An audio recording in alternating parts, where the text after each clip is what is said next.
Orando com Jesus, David Yong Cho. Capítulo 2. Venha o teu reino.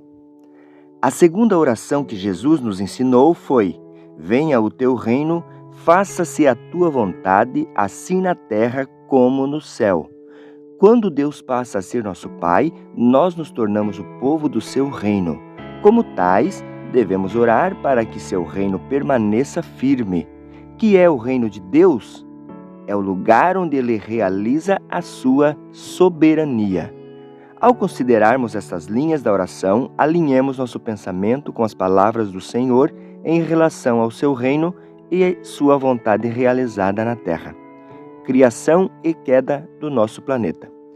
Quase todos os dias, os jornais trazem grandes manchetes sobre horrendos crimes.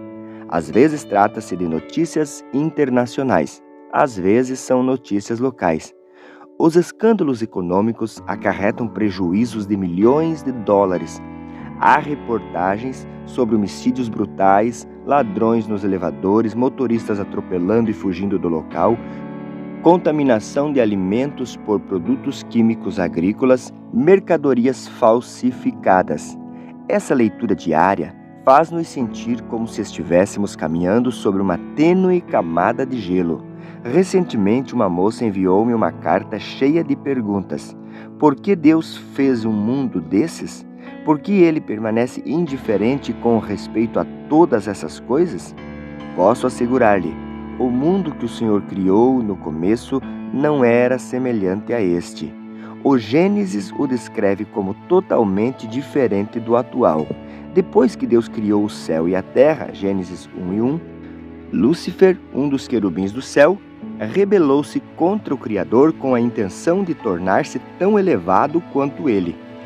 Como resultado, o mundo foi julgado e caiu no caos, vazio e cheio de trevas. Gênesis 1:2. Desse caos, o Senhor tornou a criar o mundo presente em 6 dias. Retrate na mente o processo pelo qual Deus criou o céu e a terra.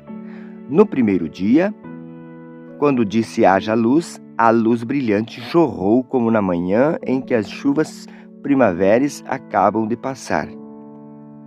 No segundo dia, criou o céu infinito. No terceiro, os mares e a terra foram distintamente divididos. No mesmo dia, a terra foi coberta com todas as espécies de plantas. No dia seguinte, criou o sol, a lua e as estrelas.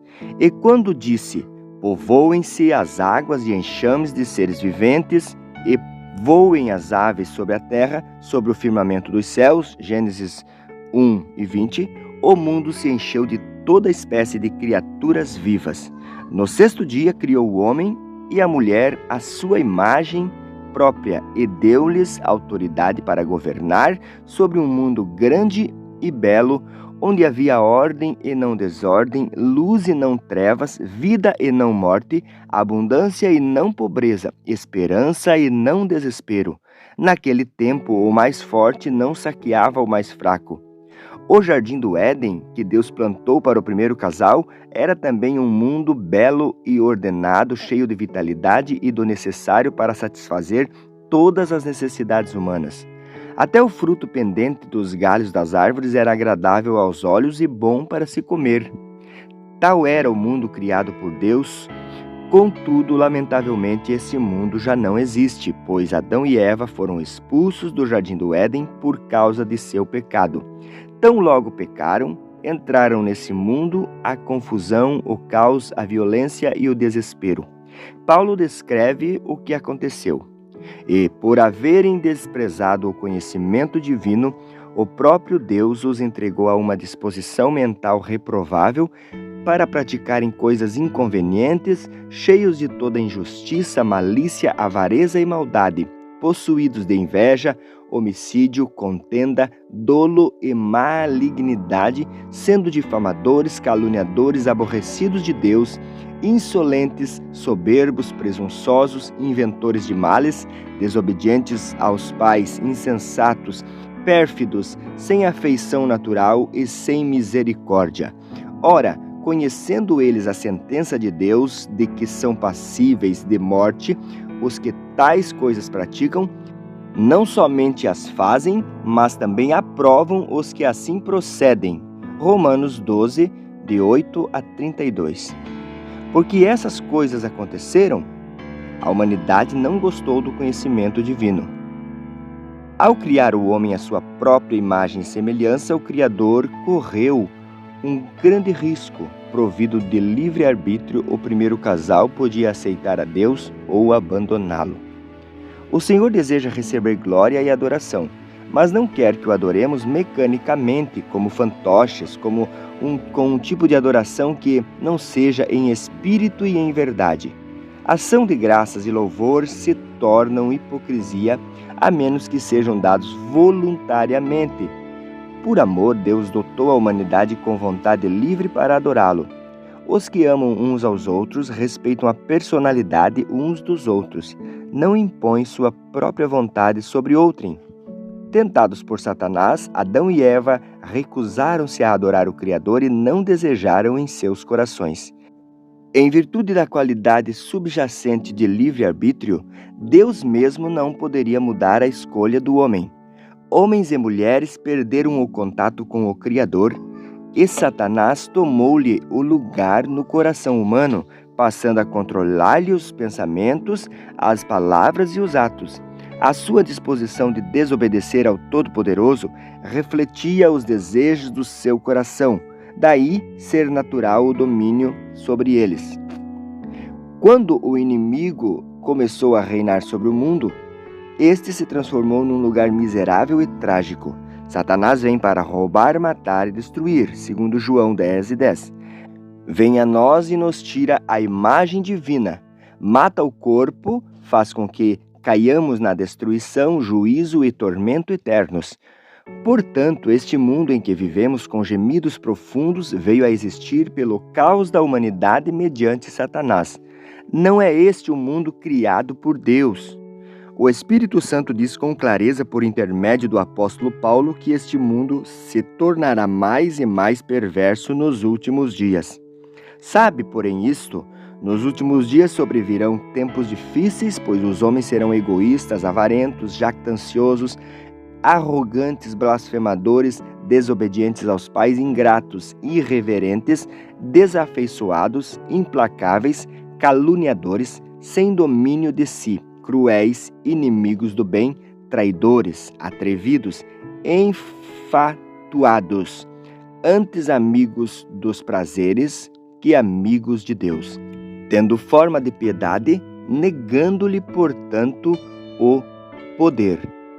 Foge também destes. 2 Coríntios 3, de 1 a 5. O Altíssimo, que conhece com antecedência o futuro, adverte-nos a fugir de tal estado de coisas. Estamos vendo no presente a destruição causada por Satanás, mas permanecerá este mundo para sempre sob o governo do maligno? É o mundo que vemos nas páginas dos jornais o destino final da humanidade? A resposta é não. Conhecendo com antecedência o resultado final, antes mesmo da queda de Adão e Eva, o Pai predestinou erigir o reino da esperança, onde sua soberania seria realizada nesse mundo de desespero. Ele se vestiu de carne e veio a este mundo de modo que seu reino e vontade divina se realizassem nesta terra por intermédio de Jesus.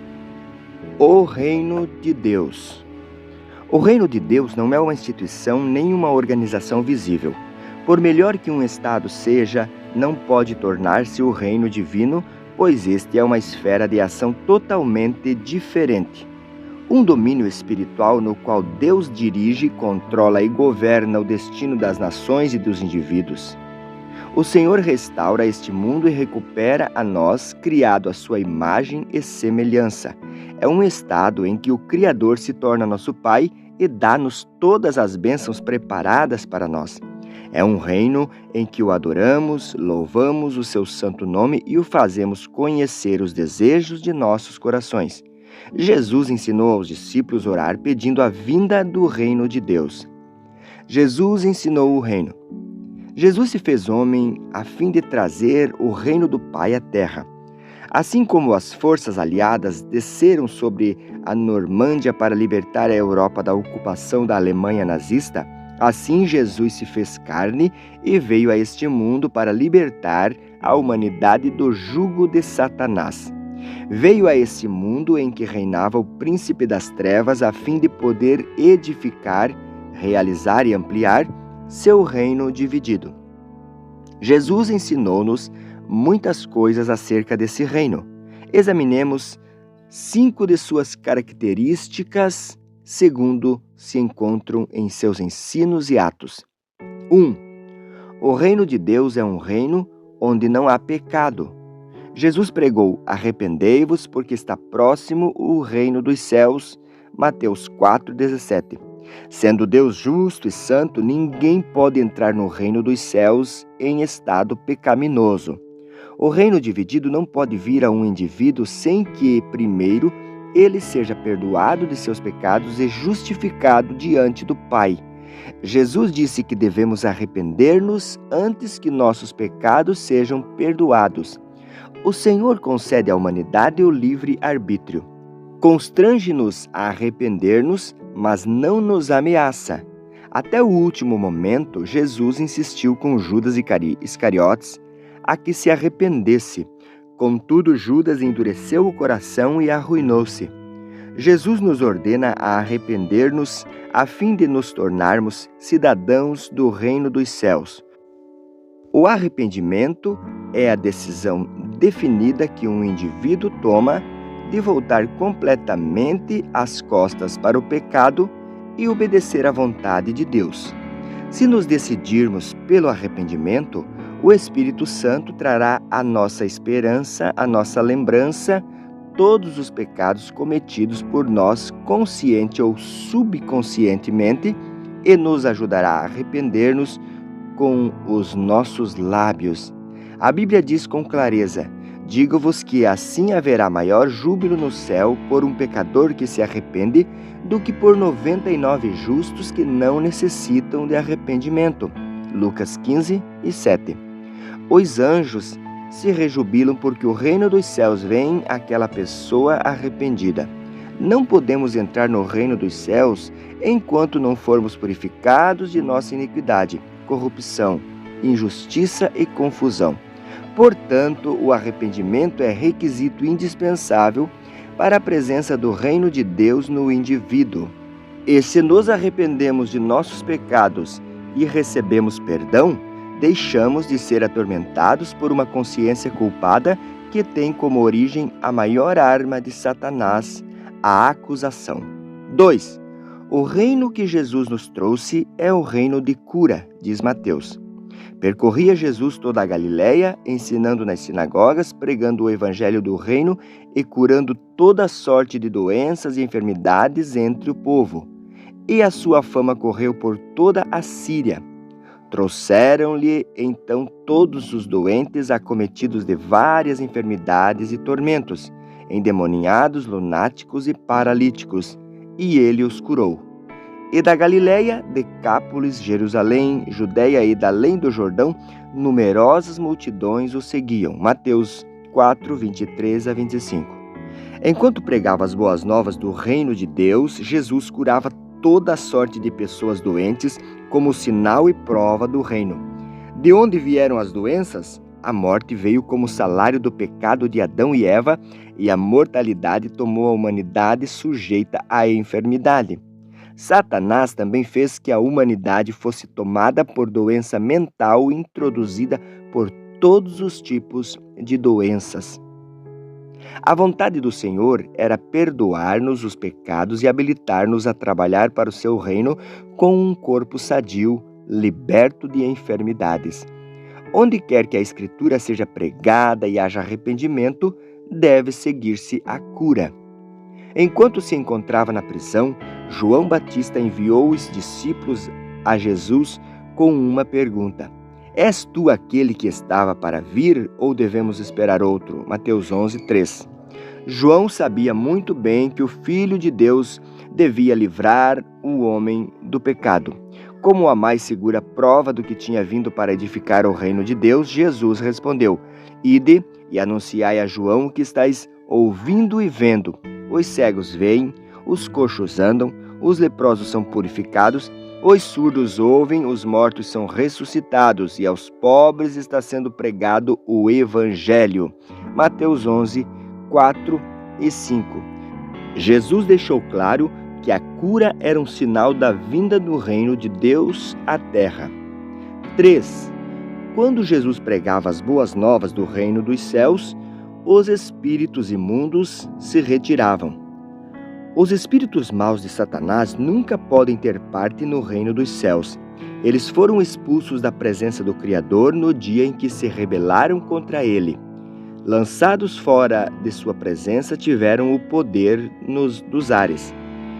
Quando os dirigentes judeus procuravam falta em Jesus por expelir espíritos imundos, ele respondeu: Se, porém, eu expulso os demônios pelo dedo de Deus, certamente é chegado o reino de Deus sobre vós.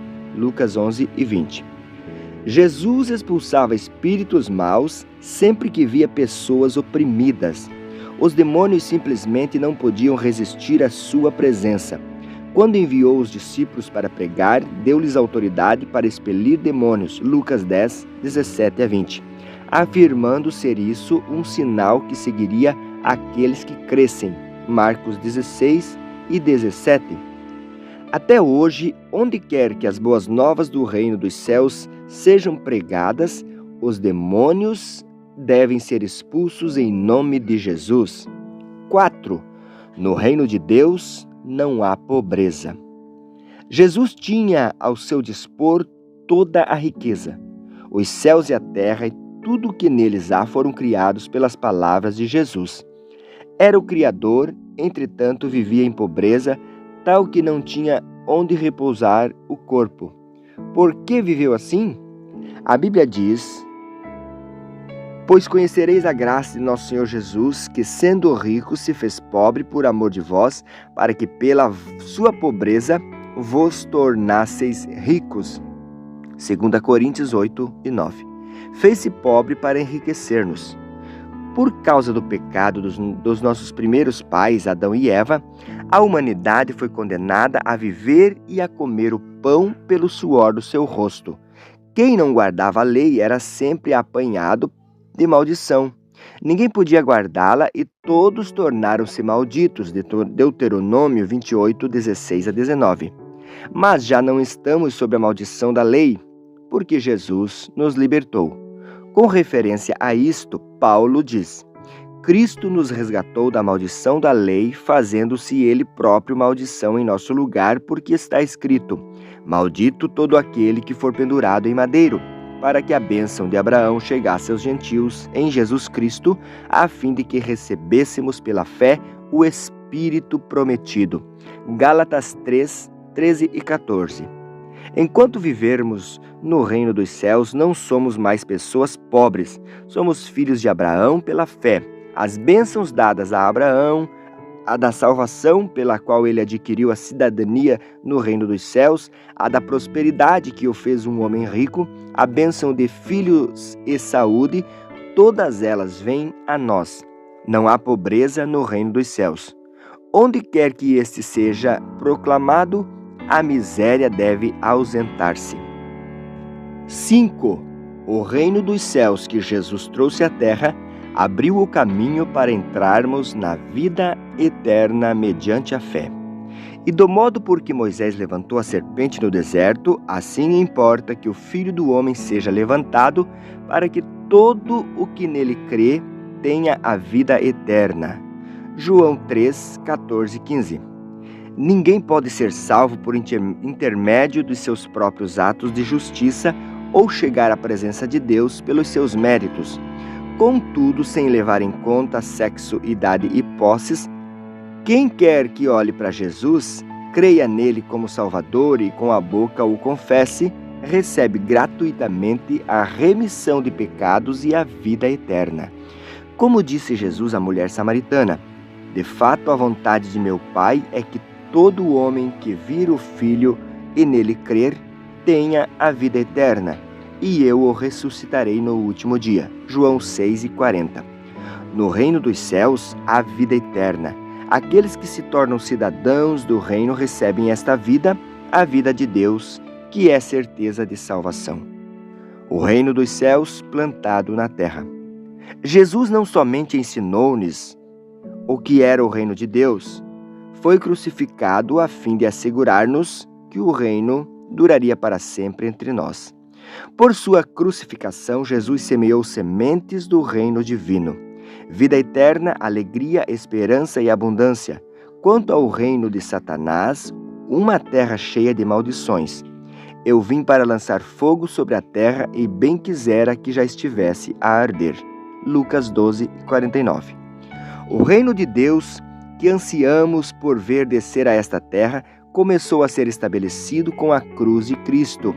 Ele foi firmemente edificado sobre a cruz e sobre as promessas do Pai. Como a cruz começou a estabelecer o reino de Deus na terra? A morte de Jesus pagou o preço de nosso pecado. Erguido no madeiro, de boa vontade, derramou seu sangue, o único sangue com poder de remir os pecados de todos os que vieram a ele buscando arrependimento. Em segundo lugar, Jesus levou nossas enfermidades através de suas feridas. A Bíblia diz que pelas chagas de Jesus fomos curados. 1 Pedro 2:24.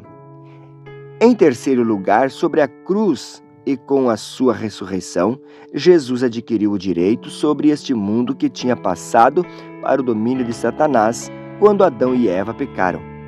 Além disso, levando a coroa de espinhos no Calvário, Jesus removeu a maldição de nossa pobreza e deu-nos o direito de receber bênçãos.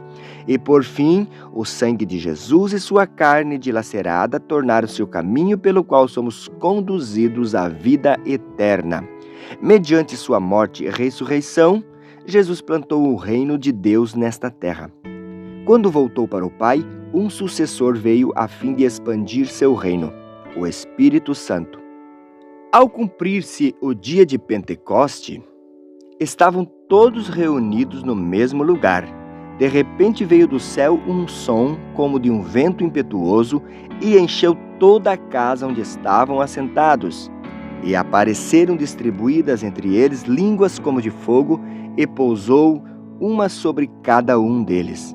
Todos ficaram cheios do Espírito Santo e passaram a falar em línguas segundo o Espírito lhes concedia que falassem. Atos 2, do 1 ao 4. O Espírito Santo veio a fim de ajudar-nos e encontra-se aqui hoje. Ele está por perto para cuidar da semente celestial semeada por Jesus, garante que ela tenha bom crescimento e produza fruto. Vem e ensina-nos a verdade. Traz à nossa lembrança tudo o que Jesus disse e guia-nos pelos caminhos retos, a fim de podermos viver de acordo com a palavra. Assim, o Espírito Santo trabalha para a expansão do reino de Deus na terra. Ele também opera por nosso intermédio com o fim de aumentar o número de pessoas no reino. Com o Espírito Santo em nós, tornamo-nos os soldados da fé numa guerra santa cuja vitória já foi assegurada.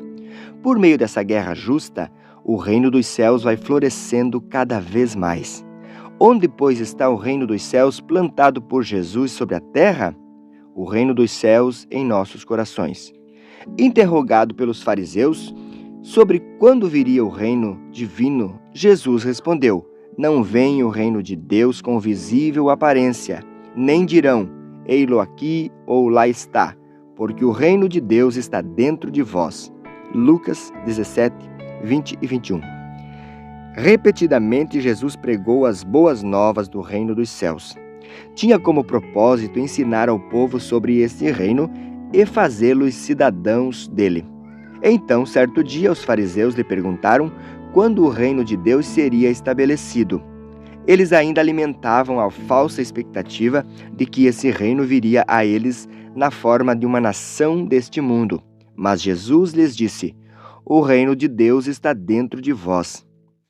Quando em nossos corações aceitamos Jesus como Salvador e o confessamos com a nossa boca, o Espírito Santo implanta uma certeza dentro de nós, passa a habitar em nossos corpos, fazendo-nos templos seus.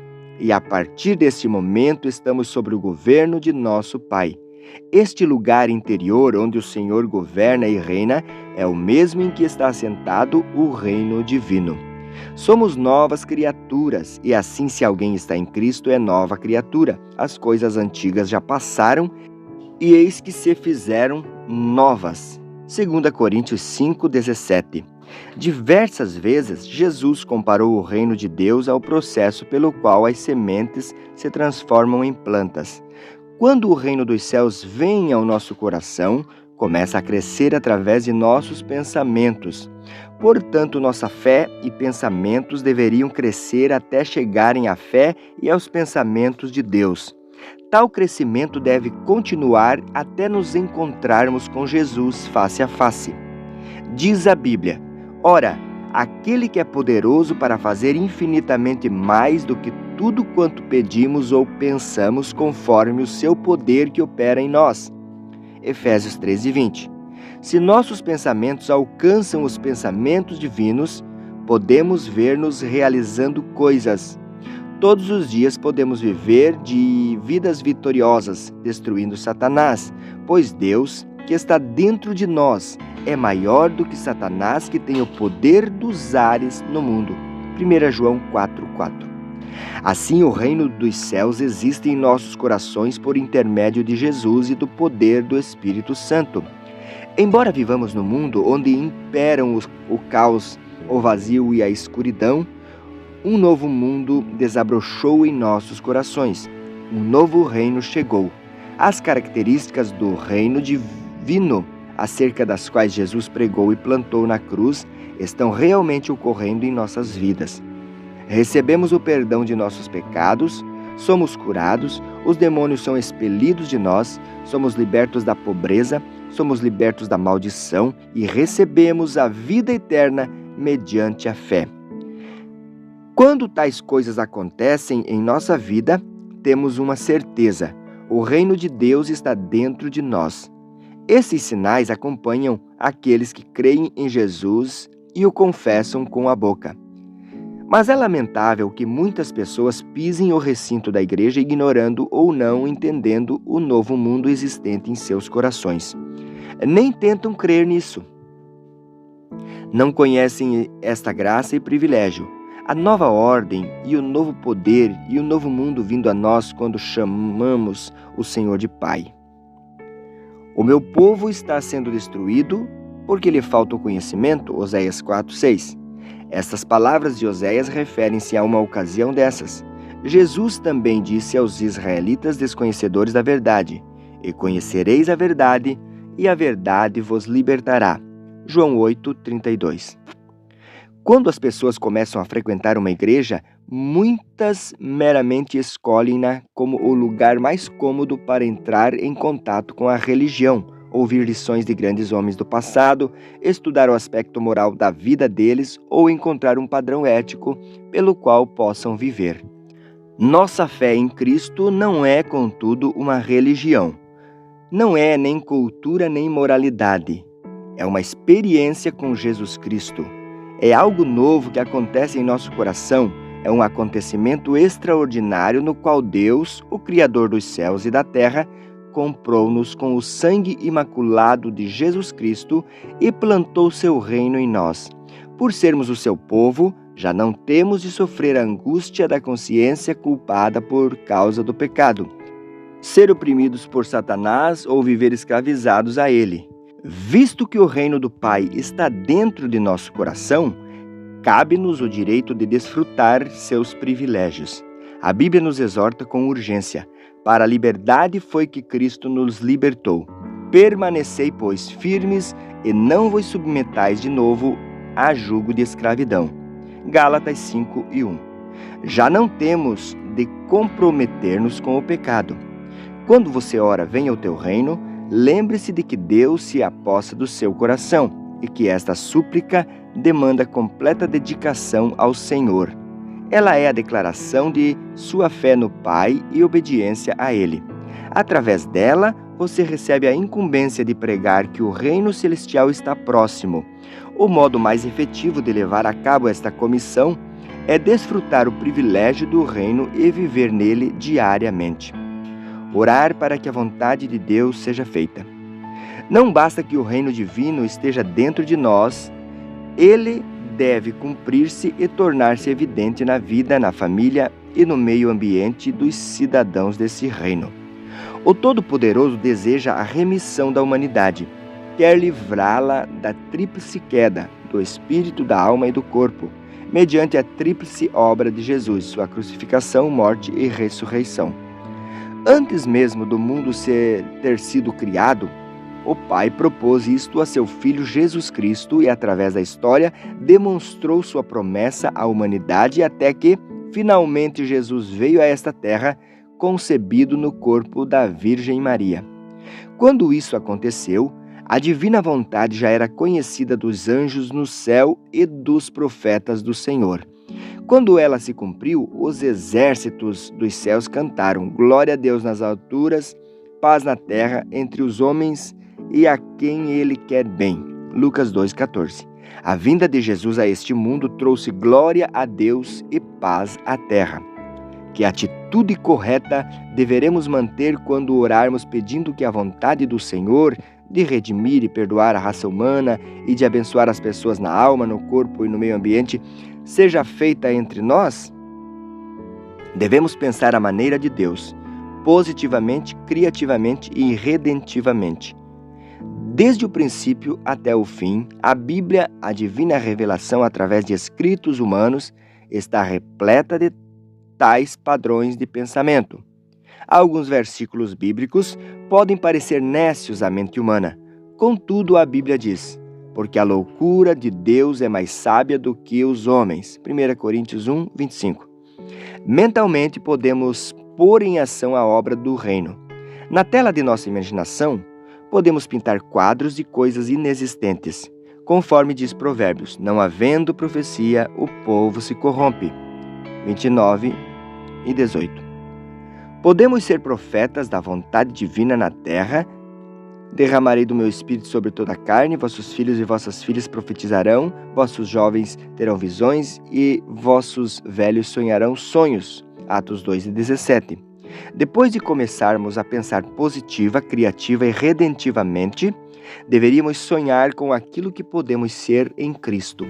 Os enfermos dentre nós deveriam ter sonhos de boa saúde, os pobres ansiar por abundância, os que vivem em famílias desarmoniosas desejar a paz e a harmonia em seus sonhos e visões, que pelo poder do Espírito Santo realmente se tornam realidade.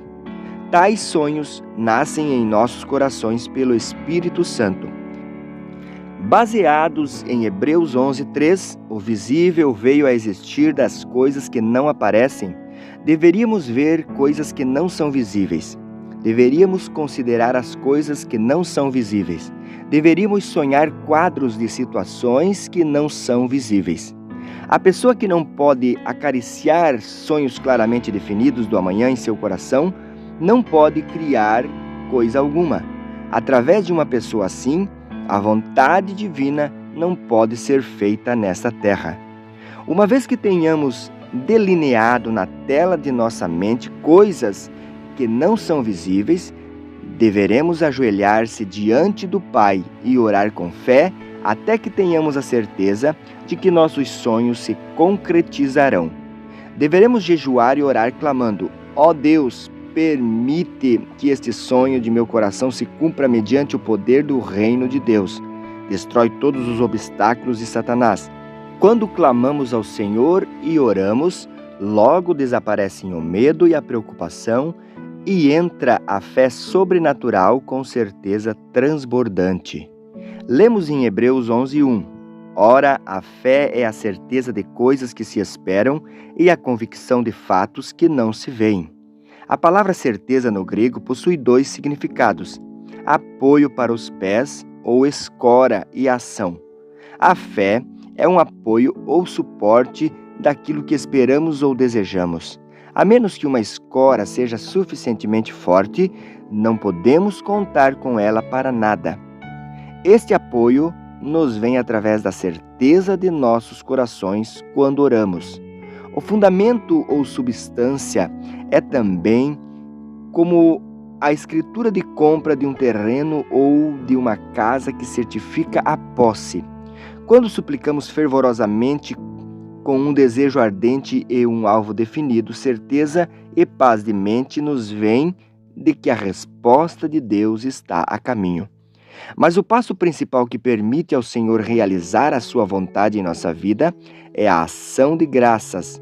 O Senhor disse que mostraria salvação àqueles que oferecessem sacrifício de ação de graças e louvor. As sementes da fé estão semeadas na ação de graças. Por fim, para vermos a vontade de Deus feita na terra, deveríamos esperar um milagre.